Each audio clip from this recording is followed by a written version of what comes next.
Hello, in this POPUPOLOGY tutorial, I'll be showing you how to fold the Hong Kong Skyline design from my range of Origamic architecture pop-up cards available online.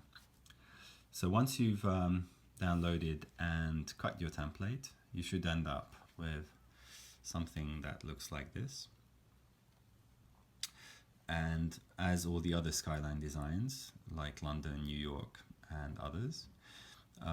you will see that there are lots of details and progressive generational folds and volumes that separate in space, which gives rise to a very intriguing layered effect across the design. So you'll need to just take things slowly and carefully as you are progressively folding out your shapes in isolation, but always consistently across your overall volumes.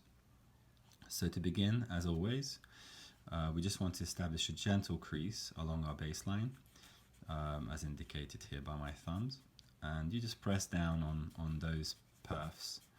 perforated lines with your thumbs whilst holding or supporting the back of your card from the back, and at the same time using those digits or 2 free digits to kind of press forward your nearest volumes so that they start to protrude, and you literally just want to do that as much as possible towards going further towards your center, but don't necessarily over deploy at this stage, only what you can kind of reach with your fingers. As you can see, I'm still holding down my baseline so I can do the best to achieve this effect, and just progressively folding things out, first at the bottom of our sort of base sections of our buildings, as it were, and then I can go further up using my fingers from the back 3 digits, just press out, and sometimes you could almost kind of configure it as a sort of stroke from the back rather than just a push. Just consistently kind of pop those shapes out, and if you stroke it a bit, you can see that it will want to deploy further and further, but make sure you don't overfold one area to the detriment of any other lesser developed areas of your design. So always catch up with areas such as this, which is totally undeployed yet. So again, all we do is just kind of pinch our plane, which supports it, and just press out along those mountain fold sections from the back with our digits. It does take some practice to get used to these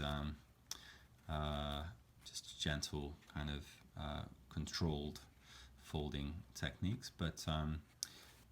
it does come with practice, and you will get it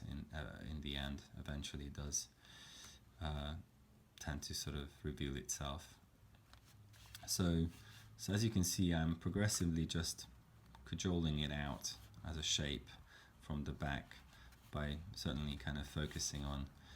a combination of holding the general structures and just pressing on the back with regards to small detailed areas.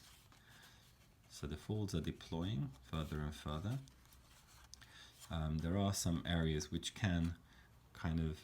go the wrong way, so you can just adjust those by zooming in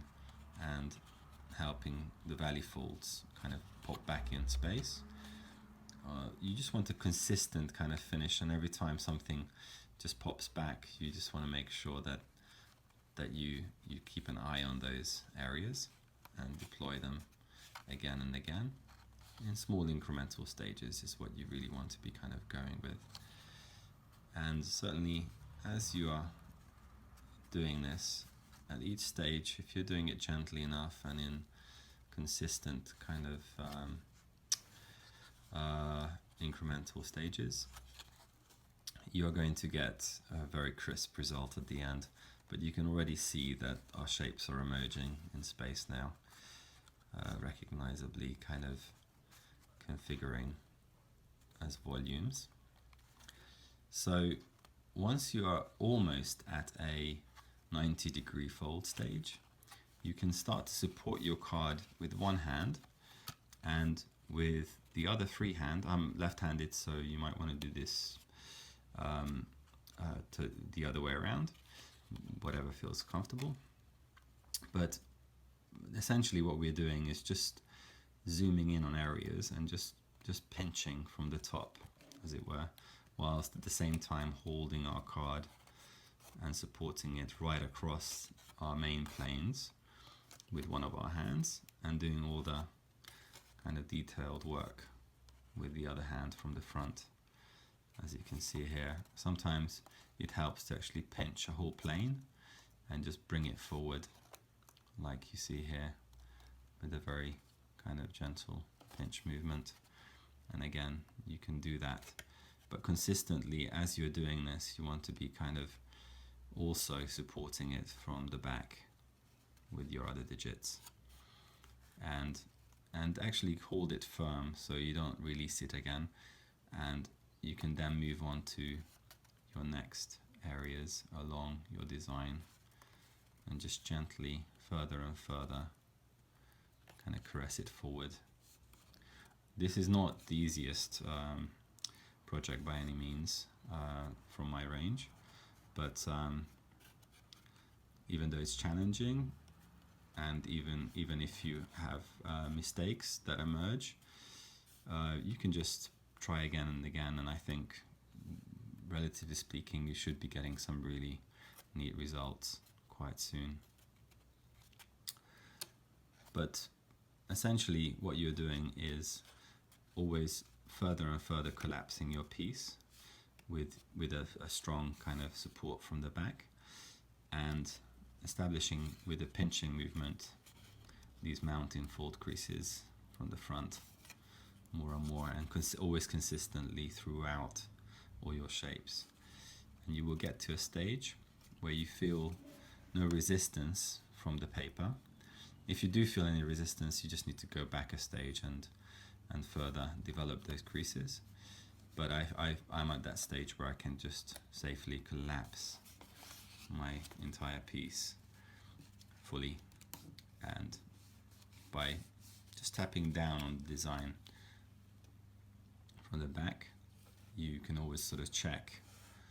if everything is in place, but just tapping down on the back of your card just establish the creases further, and you should end up with something that looks like this.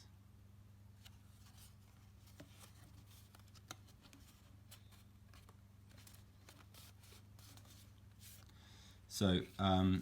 there you have it. It's now ready for your personalization and decoration if you wish. And I'd recommend that if you want to cover this void section at the back of your card,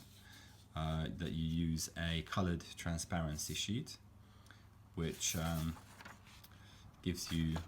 some really beautiful lighting effects and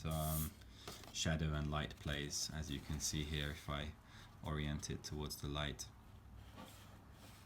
All you need to do really is just to sort of secure this backing sheet using a couple of tabs of glue, and you're ready to go. And you have finished Skyline of Hong Kong. So I hope you enjoy that folding project, and do check out all of my other tutorials available online. Hope to see you again soon, and thanks for watching. Goodbye.